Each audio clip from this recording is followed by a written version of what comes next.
Cours numéro 3 de JavaScript. On va voir le traitement des images, comment on traite les images. Donc, nous allons créer une fonction que j'appelle ma function, qui va faire quoi? Qui va aller chercher sur le document la méthode getElementById. Et je passe le paramètre changeImage. Donc je vais aller chercher l'élément qui est identifié par son identifiant changeImage. Donc l'identifiant de changeImage est là, donc il est dans une div.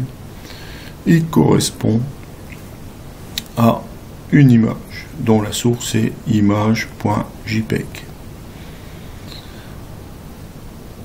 Donc si je clique sur cette image, je vais chercher cette fonction-là qui va me changer l'image. Puisque ici, donc getElementById changeImage, innerHTML me va chercher l'attribut qui correspond au code HTML de cette div. Et donc je vais lui mettre l'image source image2.jpeg. Donc nous voici dans CodeLobster. Donc dans CodeLobster, donc la fonction ici, document getElementById changeImage innerHTML. Donc je vais mettre une source JavaScript. Donc JavaScript, je l'ai ici, c'est une image qui correspond à JavaScript. Voilà.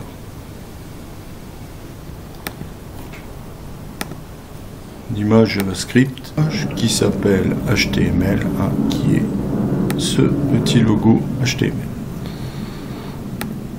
Donc, si au début, je vais afficher HTML, je vais faire une fonction de clic, je vais aller chercher ce code-là que je vais mettre ici et je vais afficher JavaScript.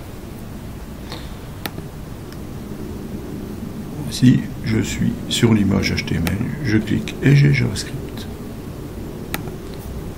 Alors, un petit peu plus loin par rapport à ça, donc là je vais par exemple avoir un paragraphe dont l'ID est démo. Donc je veux changer la couleur de ce paragraphe en cliquant sur le bouton. Donc le bouton ici, bouton on-click, changer la couleur. Donc changer la couleur. Changer la couleur, ça va nous appeler cette fonction ici, changer couleur. Donc je définis dans une variable x document.getElementById démo, celui-ci. Donc je peux par exemple mettre une alerte qui affiche ce qu'il y a dans x. Nous allons déjà faire ceci. Après je prends x, je lui donne un style de couleur red. Et je peux aussi faire une animation, donc nous verrons ceci un petit peu plus tard. Donc on teste, donc je change la couleur, donc ici, fonction changer couleur, je vais chercher des mots, je vais afficher, et je veux le mettre en rouge. Voilà, nous allons tester. Donc je veux changer, voilà. J'ai l'affichage de X. Donc vous voyez ici, on a l'objet HTML. Pour ça qu'avec les objets, on peut accéder aux méthodes et aux attributs. Donc voilà, c'est bien passé en rouge, hein, vous avez vu. Donc maintenant, si je veux le passer en gras, si je veux mettre un background color, donc une couleur de fond verte, je vais faire ceci.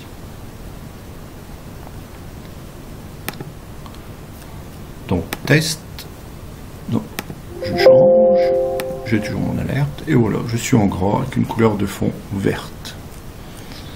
Maintenant je voudrais animer ce petit rectangle là, vous avez vu, petit carré. Donc que vais-je faire? Je vais faire une fonction animée.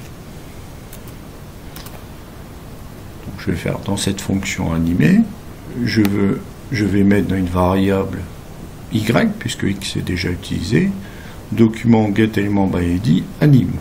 Anime, c'est le rectangle. Donc on va voir comment il est fait. Donc je vais faire y.style.animation, donc le style de y et l'animation, ça va être my new move 4 secondes, donc ça va durer pendant 4 secondes et ça va le faire 3 fois.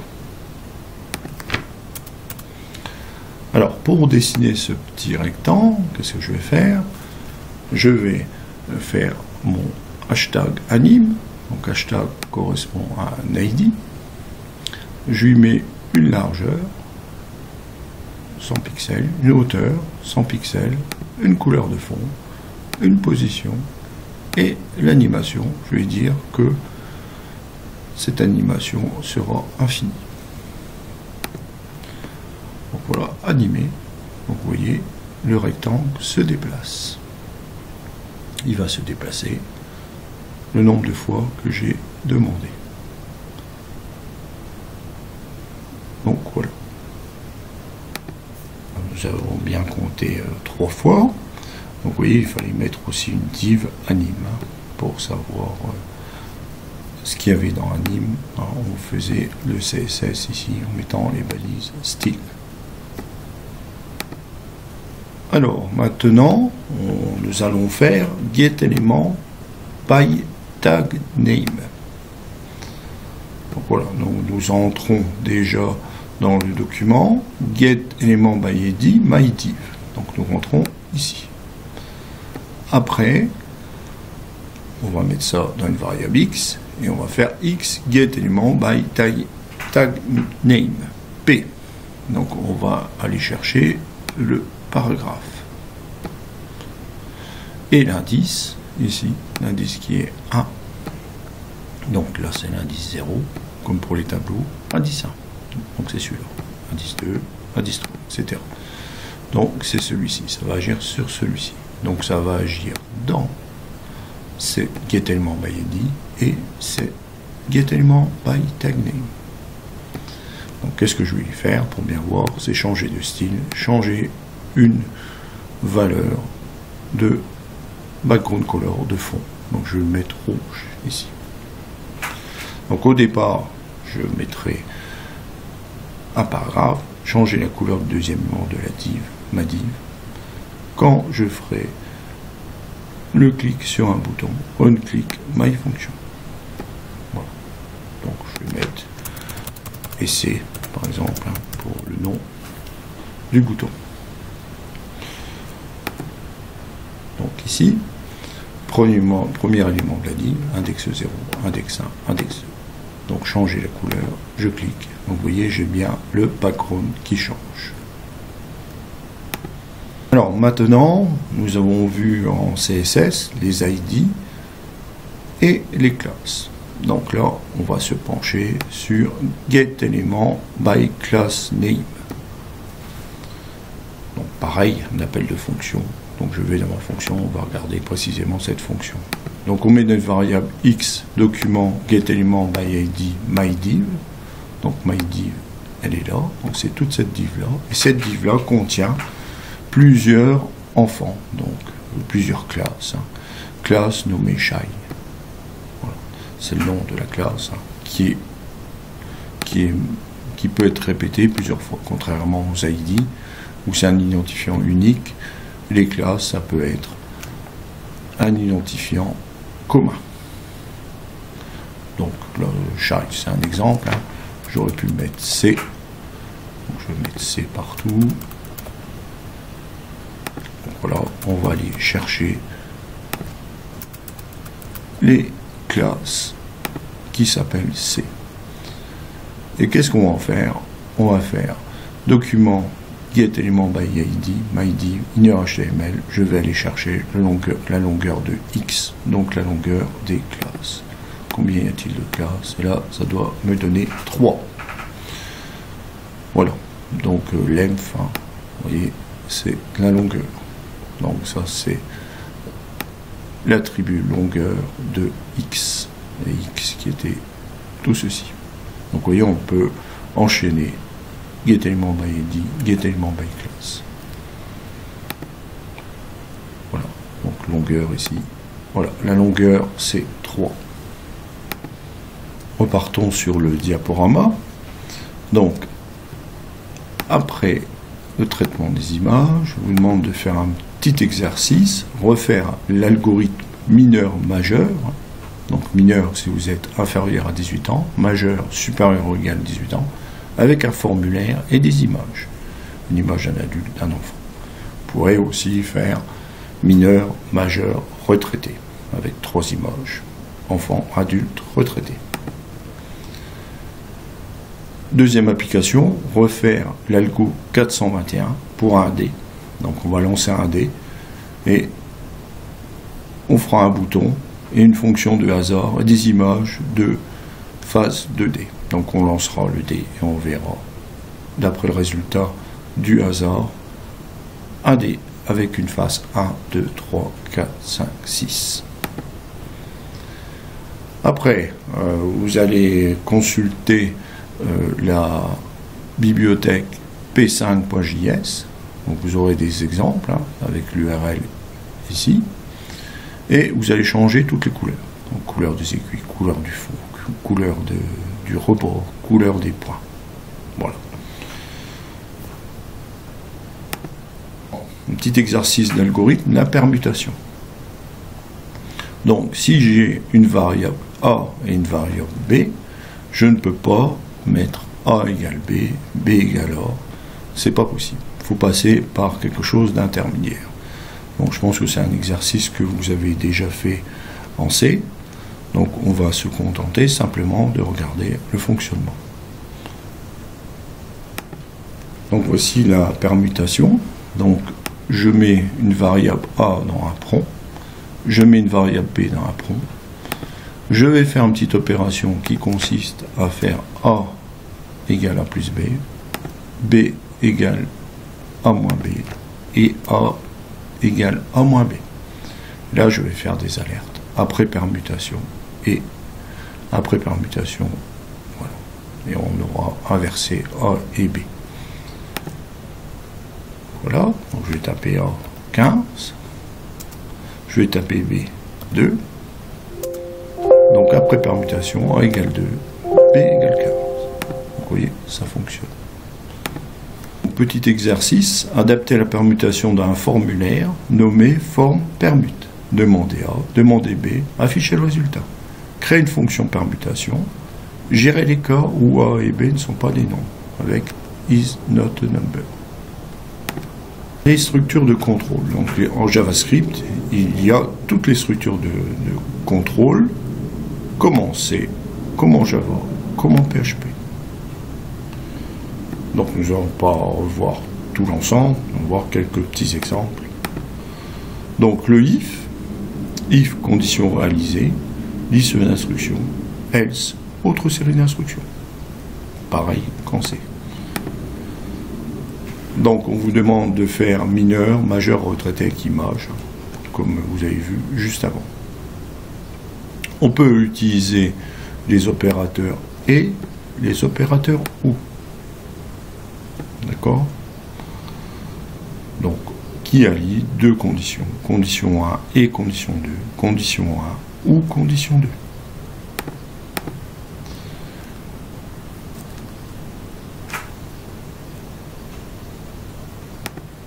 Donc, vous devez faire ce petit exemple. Ce petit exemple qui nous permet de mettre en application l'if-else. Un autre qui nous permet de mettre en application le et le ou. Alors une autre écriture pour le if-else, c'est ceci. Donc on met la condition ici. Si c'est vrai, on aura ça. Si c'est pas vrai, on aura ça. C'est utilisé pour simplifier l'écriture. Donc on va adapter le calcul du maximum et du minimum d'un formulaire. Le formulaire étant le rectangle. Donc on va rentrer largeur et longueur. Donc on va l'appeler formule maxi. On demande A, on demande B, on demande C. On affiche le résultat. On crée une fonction maxi. Car si A et B sont des nombres, calcule la fonction maxi, sinon alerte erreur. on ajoute aussi la fonction midi. On peut aussi, puisqu'on a rentré 2 valeurs, ou 3 valeurs, faire la moyenne des 3 valeurs avec round. Avec round, on pourra arrondir cette moyenne. Avec le if, vous avez le if L, c'est aussi le else if. Donc else if, c'est une autre condition. Sinon. Donc exercice, on va demander l'âge et retourner mineur, majeur, retraité, et pas né si l'âge est inférieur à 0. Et impossible si l'âge est supérieur à 130 ans. Et erreur si il y a une autre saisie, par exemple une chaîne. Le switch case. Donc on fait switch, on donne en paramètre une expression, et si on a case V1, on aura le bloc 1. Break, ça permet de finir. Case V2, bloc 2. Break, ça permet de finir. Défaut, c'est ce qui sera fait par défaut. Et break, ça permet de terminer. Donc, break permet la sortie de la boucle après exécution de l'instruction. Défaut, l'instruction exécutée par défaut. Défaut, effet facultatif et non obligatoire. Donc, un exemple ici. Donc, on met dans une variable la date d'aujourd'hui. On écrit ce jour. Et selon le jour, si c'est 0, 1, 2, 3, 4, 5, 6, on va mettre 0, c'est dimanche, lundi, mardi, mercredi, jeudi, vendredi, samedi. Et après, on va l'afficher. Donc, on va afficher ce X. Donc, selon le numéro du jour, on aura dimanche, lundi, etc. On peut mettre aussi en français. Vous pouvez, aujourd'hui, on est dimanche. Donc, on va taper, nous sommes dimanche. Voilà. Donc, voilà, je vous demande de faire ce petit exercice.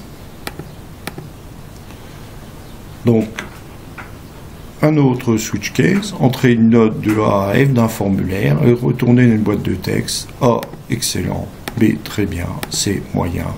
D, pas ça. E, insuffisant. F, très insuffisant. Afficher une erreur de saisie. Alors, s'il y a une erreur de saisie, on utilisera défaut. Et dans défaut, on mettra attention, votre saisie n'est pas exacte.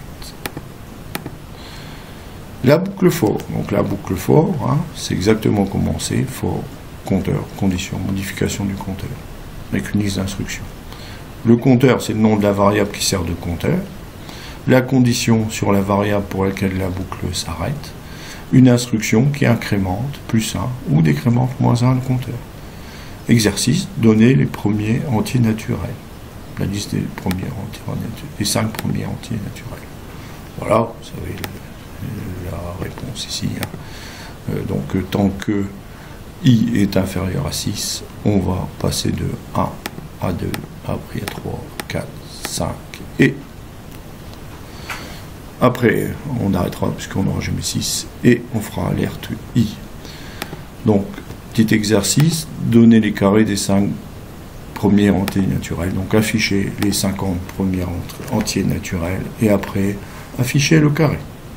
Donner la somme totale des entiers, donc des 50 premiers entiers, et des carrés des 50 premiers entiers. Autre exercice, demander un entier avec un prompt, afficher une alerte si c'est pas un nom, donc si vous avez saisi une chaîne, ou si n supérieur à 1000 ou n inférieur à 0. Le nombre donné est-il premier? Donc voilà l'exercice. Donc pour ceci, il faut utiliser le modulo. Donc le modulo, c'est le reste de la division. Donc, par exemple, 1 divisé par 4. 1 divisé par 4, donc on aura 0. Par exemple, 4 divisé par 2, on aura 2, il restera 0. 5 divisé par 2, on aura 2, il restera 1. Le modulo est donc le reste de la division. 6, Utilisez la boucle for pour afficher la figure ci-dessous. Donc 1, 2, 1, voilà, petite figure comme ceci qui augmente de 1 à chaque fois. Donc voici la réponse. Hein. On fait une variable n égale 1. 1 c'est le caractère que je désire afficher. Alors, attention, ici ce sont des chaînes. Donc for var li, li hein, ça va être le compteur, égale 1, point virgule, jusque li inférieur ou égal à 10, li++. Document.write, n plus br. Donc retour à la ligne. N égale, on met un espace, plus 1. Donc vous allez tester ceci. Exercice sur le chargement de la page, on entre n dans un prompt, écrire tous ces nombres en utilisant document.write. Si on écrit tous les entiers de 1 à n, combien de fois écrira-t-on le caractère 3 dans cette suite? Utilisez la longueur d'une chaîne et le charaté d'une chaîne, donc l'indice du caractère d'une chaîne. Voici l'exemple, hein. Donc je vous laisse examiner la solution et la retaper. La structure do-write, donc c'est faire tant que. Donc do, on va déjà faire ceci une fois, les instructions là une fois, et après on mettra la condition. Donc on bouclera tant que la condition sera vraie. On peut aussi faire un write classique. Hein.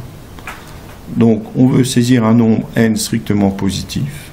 Donc n prompt donner un entier. N égale number de n, hein, puisque là on va le percer en entier. Et tant que n est inférieur à 0, on va recommencer.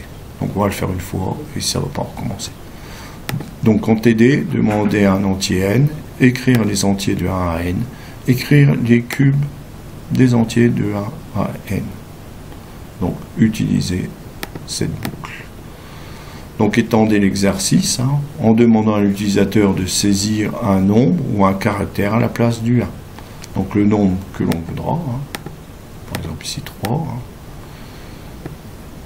Donc la boucle s'arrêtera au 4e.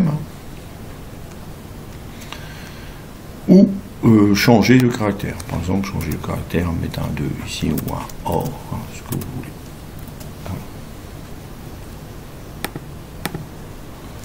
Donc voilà l'exercice, voilà le projet de l'exercice. Donc je vous demande de le retaper. La suite.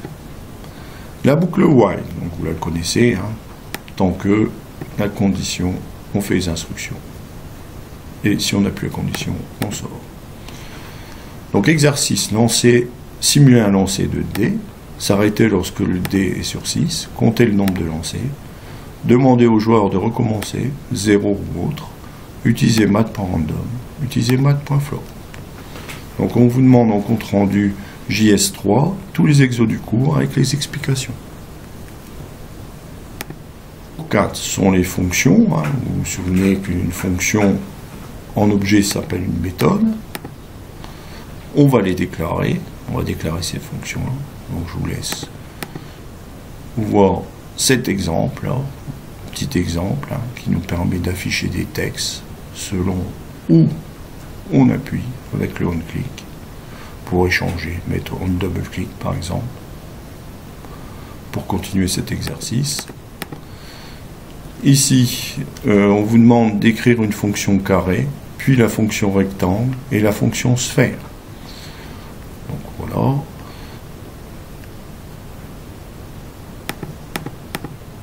Donc la syntaxe des événements, donc vous avez vu, c'est on événement, on lance une fonction. L'événement onload, c'est au chargement de la page. Donc onload, alerte, page chargée. Donc elle est chargée, on a l'événement onload. On-click, c'est on-click, j'ai cliqué sur le bouton submit. Un appel de fonction ici. Donc l'appel de fonction c'est affiche, affiche et ici, dans le head, alors que le lancement de la fonction est dans le body, et on écrit quelque chose. Nos produits sont en général non périmés. Pardon. Les événements onMouseOver, c'est si la souris est sur la zone. onMouseOut, c'est lorsqu'elle quitte. Donc ici, au début, j'ai une image 1. Si je suis over, j'aurai l'image 2. Si je sors, j'aurai l'image 3. Donc je demande d'essayer avec 3 différentes images. Voilà un petit résumé de tous les événements. Donc voilà, par exemple, ici un appel de fonction par rapport à plusieurs événements. Je vous demande de refaire ce petit exercice. Un exemple sur onFocus, donc pareil, vous allez faire ce petit exercice. Une application, créer un fichier JS comportant un script permettant de calculer le cube d'un entier saisi dans une zone de texte en double-cliquant sur un bouton ou un survol sur un lien hypertexte. Les formulaires, donc nous allons voir tous les types de formulaires. Donc c'est un peu comme en HTML, input text, donc qui est une zone de saisie, text error, zone de saisie sur plusieurs lignes, password qui n'affiche pas, qui affiche des petits points, des petites étoiles, qui est pour les mots de passe, et file qui est pour l'upload de fichiers. La syntaxe de la lecture d'une valeur, l'affectation d'une valeur, l'écriture d'une valeur.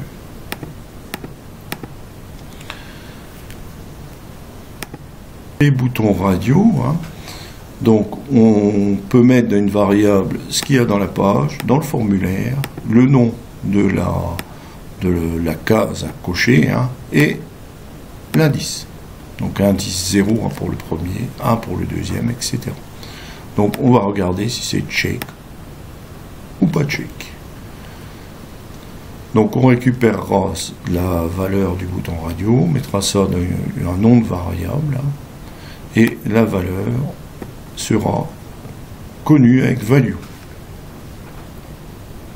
Donc là on a si c'est check ou pas check, ici on a la valeur, et si on veut savoir le nombre d'options d'un groupe de cases, on fera avec length, donc dans la page web, le formulaire, le nom le nom et la longueur. Donc on aura le nombre de cases. Les cases à cocher, c'est les checkbox.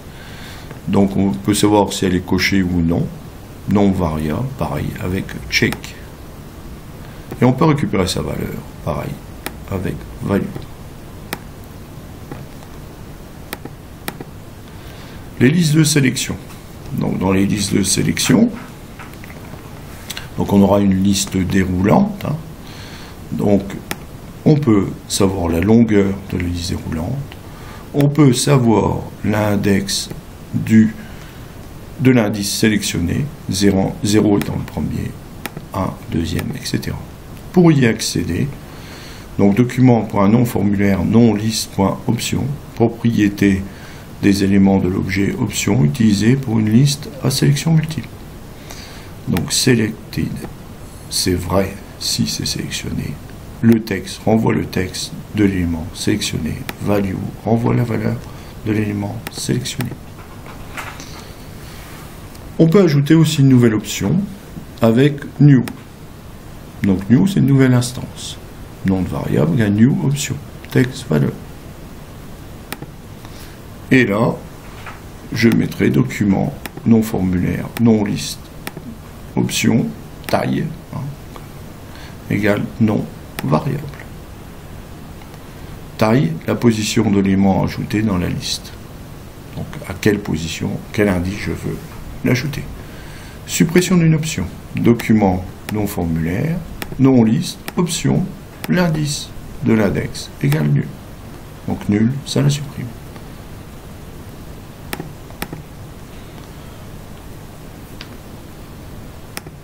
Petit exercice pour vous montrer un petit peu tout ça. Voilà, je vous laisse le faire. un exemple de bouton radio, un exemple de checkbox. Et là, on vous demandera d'écrire la fonction réponse. Et là, on vous demande en compte rendu tous les exos du cours avec les explications. Les objets. Donc les objets en JavaScript, nous avons vu qu'il y a plusieurs objets. Navigateur, window, document, date, etc. Donc un lien hypertexte est aussi un objet. Donc les objets auront besoin d'événements, peuvent agir avec des événements. Donc chaque objet contiendra des méthodes. Donc les méthodes, ça sera nom de l'objet, point, méthode avec parenthèse. Ils auront aussi des propriétés ou attributs. Voiture, point couleur, point value. Donc la valeur de la couleur de la voiture. Et je pourrais y mettre la valeur de la couleur de la voiture est verte. Voilà. Donc les objets, nous y reviendrons en deuxième année. La notion d'objet, vous voyez ici, voilà, on mettra par exemple, si je veux savoir la valeur ou la couleur de la feuille de l'arbre, je vais mettre jardin.arbre.branche.feuille .value. Ou si je veux mettre une couleur à cette feuille, je vais faire jardin.arbre.branche.feuille .color égale red. Oh, green, plutôt green, ce sera plus logique. Théorie des objets, vous voyez, on rentre dans différentes choses. Donc j'ai un objet fenêtre, window, après je descends dans le document, je descends dans le formulaire, je descends dans l'objet radio, je descends dans l'objet bouton, dans l'objet texte, j'ai le choix. Et je peux avoir tout ce que je veux sur ma page. Voilà. Voilà l'exemple. Donc quelques objets, date, la date, mat, document, navigateur qui permet de retourner si je suis sur Firefox, Chrome, objet window et frame. Un frame, c'est des petites fenêtres.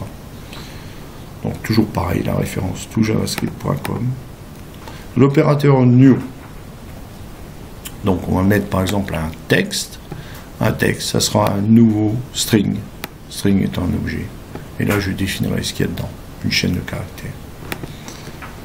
Donc ça peut fonctionner sur des tableaux, sur des noms, sur des fenêtres, sur tout ce qu'on veut. Donc les objets, le type of. Type of, ça va retourner le type d'une variable. Par exemple ici, var i égale 1. Type of, ça va retourner un nombre. Var titre, les raisins de la colère, ça va retourner un string. Var jour égale new date, donc ça va retourner un objet. Ici. Vous voyez comment on identifie l'objet. Var choix égale true, ça va retourner un booléen. Var k égale nul. Donc ça va retourner un objet dans ce cas-là. Type of parse float retourne une fonction. Donc parse float, c'est une fonction. Type of mat.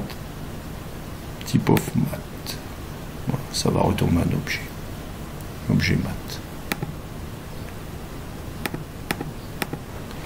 L'objet string, donc les chaînes, donc on a comme propriété la longueur, et comme méthode on a tout ça. On peut faire une concatène, charreté, index of, etc.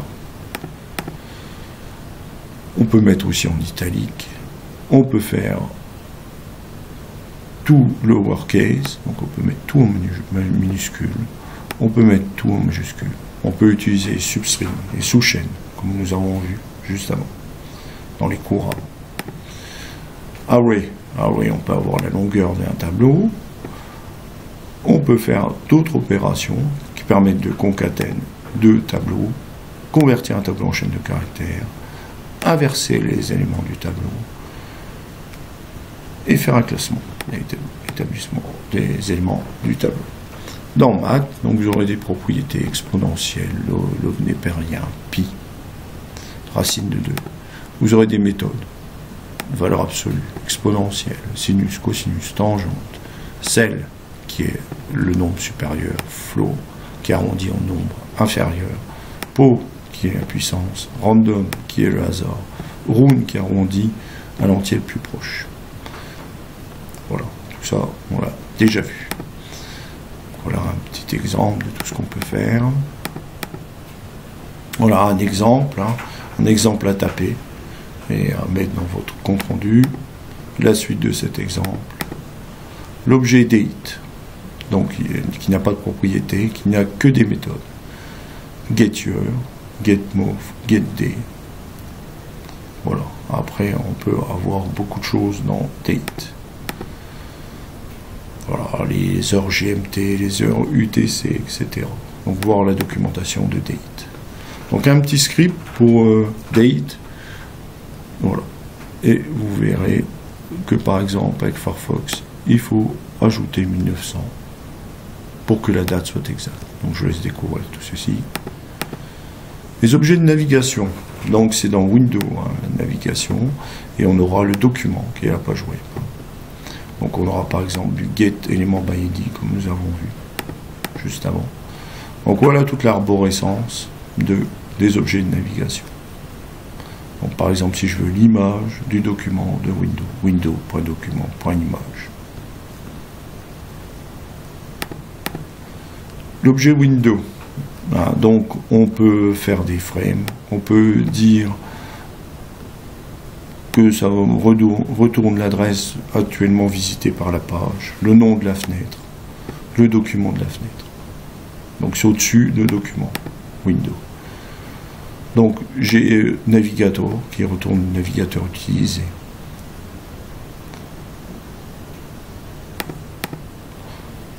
Donc les méthodes, on peut redimensionner la fenêtre, on peut imprimer le contenu de la fenêtre, on peut ouvrir une fenêtre, on peut fermer une fenêtre.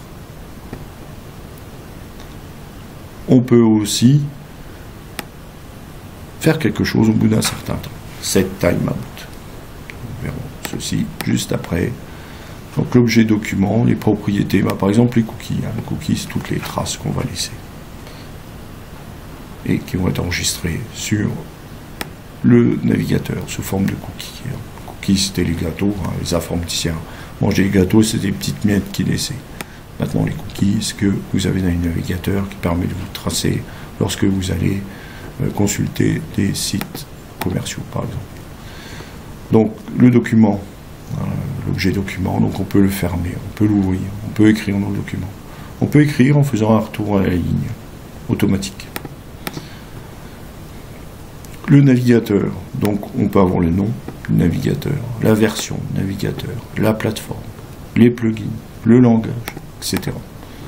Donc un petit exemple que je vous laisse saisir. La manipulation des objets. Donc voilà. Alors, par exemple, je vais faire sur le body onload, donc quand je vais charger ma page, je vais faire window.document.formulaire.zone.value. Donc je vais mettre un formulaire. Bonjour. Voilà, je vous laisse tester. Après, compte rendu JS5, exo du cours, explication, plus faire le TP5. Donc, cours numéro 6, maintenant, les cookies. Donc les cookies, comme on en a parlé, c'est toutes les traces qu'on va laisser sur notre navigateur et qui permettront de savoir tout ce qu'on a fait sur le navigateur. Donc on peut naturellement les lire, on peut les supprimer et on peut les créer automatiquement via des scripts. Donc ça permet de transmettre des valeurs, contenu de variables dans une page HTML. Donc par exemple, si je veux faire un panier sur un site marchand, donc je vais enregistrer tout. À la fin, je vais avoir tous mes articles qui seront tracés et quand je vais vouloir payer, j'aurai la facture finale de tous les articles. Après, on peut personnaliser aussi. Si vous avez regardé par exemple une télé, vous lâchez une télé, vous aurez des petits messages concernant les télés. Donc, où sont stockés les cookies Donc, ils sont dans un fichier en général qui s'appelle cookie.txt dans Netscape. Netscape, c'est Firefox. Voilà, on peut avoir des délais On a des délais de cookies. On a des normes. En gros, un serveur n'est pas autorisé à stocker plus de 20 cookies. Le cookie ne peut pas excéder 4 kg. Un poste client ne peut stocker que 300 cookies en tout. Voilà. Donc c'est des normes qui sont actualisées. Donc à voir toujours la documentation, parce qu'autrement on ne saura pas. Voilà. Donc un petit exemple de cookie. On va passer sur tout ça. Voilà un petit exemple de cookie. Donc on va le mettre dans CodeLobster. Voilà. Donc je vais demander à l'utilisateur via un prompt de rentrer son nom. Avec défaut mon nom, non. Donc dans le contenu, voilà, je vais mettre voilà, vous avez un cookie sur votre disque et il faut lui donner une date d'expiration. Donc c'est indispensable ça. Puis nous rajouterons 10 jours d'existence. Voilà, on va lui dire voilà, 10 jours de plus par 24 heures, par minute, par seconde et par mille. Ici, c'est 100 millisecondes. Voilà. Donc c'est la conversion entre les millisecondes et le nombre de jours. Donc là, expect time, c'est la date d'expiration. Donc voilà, et on va dire le cookie va expirer ça. On va lire le cookie et on va le mettre dans la page. Voilà, nom, je vais mettre mon prénom, voilà. Voilà, il met, voilà, vous avez un cookie qui expire dans 10 jours. Voilà. On était le 25 janvier et là c'est le 4 février. Voilà pour les cookies. Nous avons vu tout à l'heure rapidement cette timeout. Donc j'en aurai besoin assez souvent. Donc on va commenter pour l'instant ceci.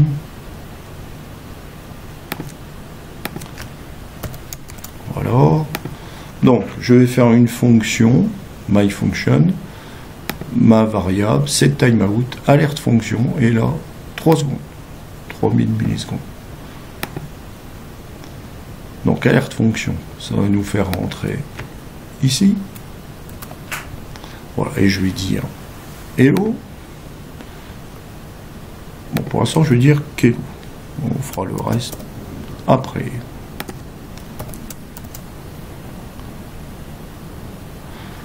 Donc je vais dire hello. Donc en gros, je vais appeler ma fonction et il va dire qu'il appelle cette fonction là 3 secondes après, ça va faire hello. Donc je vais lancer. Donc j'ai rien. Donc je vais cliquer sur attendre 3 secondes pour hello. 1, 2, 3, hello. Voilà. Alors on va voir un petit peu à quoi sert le white-ln ici. Il y a une différence entre white et white-ln. Donc, si je mets dans une balise preux cet ensemble, white-ln nous dira à chaque fois, chaque ligne, retour à la ligne. Donc ici, pas besoin de retour à la ligne après salut, ça va se faire automatiquement. Donc voilà, donc je vais lancer ma fonction en appuyant sur le bouton, je vais attendre 3 secondes, ça va passer là, ça va mettre hello, et ça va mettre tout ça avec des retours à la ligne. Voilà, on va tester. Une petite erreur. Donc erreur ligne 17. Voilà. J'ai oublié mon commentaire. Donc on relance. Voilà. 1, 2, 3. Voilà. Hello. Et j'ai tout. Voilà. Plus besoin de retour à la ligne après salut. Un autre petit exemple. Voilà. Si je mets document.write. Hello world, have a nice day. Et là, si je fais document.write, Hélène, hello world, have a nice day, dans un preux, ça va me dire, dans un premier cas, ici, tout sera collé, et là, il y aura un retour à la ligne. Voilà. Donc tout est collé ici, et là, retour à la ligne, avec white-ln, on a un retour à la ligne automatique. Exemple avec cette timeout et avec l'objet window. Donc j'ai vu qu'il y avait un objet window. Donc l'objet window, donc c'est la fenêtre. On va ouvrir une fenêtre. On lui met le nom de la fenêtre. On lui met la largeur, la hauteur. On lui met le code HTML qu'on voit à l'intérieur. Windows, document.write. Donc ça, c'est une nouvelle instance. Hein, ici, on l'ouvre et on lui met un document.write. On lui met tout le code HTML que l'on veut. Bon, par exemple, ici, je peux aussi dire que je veux une font color rouge, ici, par exemple. Voilà. Donc, ici, je vais appeler Open Window. Donc, Open Window, ça va se faire avec un set timeout, ici, de 3 secondes. Après, j'ouvrirai ça. Je ouvrirai cette fenêtre avec en rouge fenêtre. 1, 2, 3. Voilà. Donc je vais le lancer. Donc il y a une erreur en 11. Petite erreur en 11. Bon, c'est pas une erreur. Simplement, je vais le lancer dans le navigateur. Je vais le lancer dans Firefox. Voilà. Donc, Open My Window. Voilà, c'est ma fenêtre. Vous voyez, je peux mettre une image, je peux faire tout. Voilà. Bonjour, merci. Je vous laisse appliquer tout ceci. Et après, vous aurez des thèmes à faire. Donc les thèmes, hein.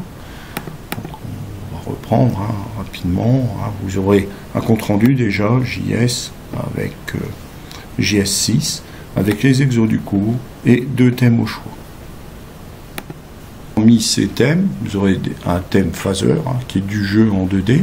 Ce sera l'objet d'une prochaine vidéo, et des thèmes JavaScript.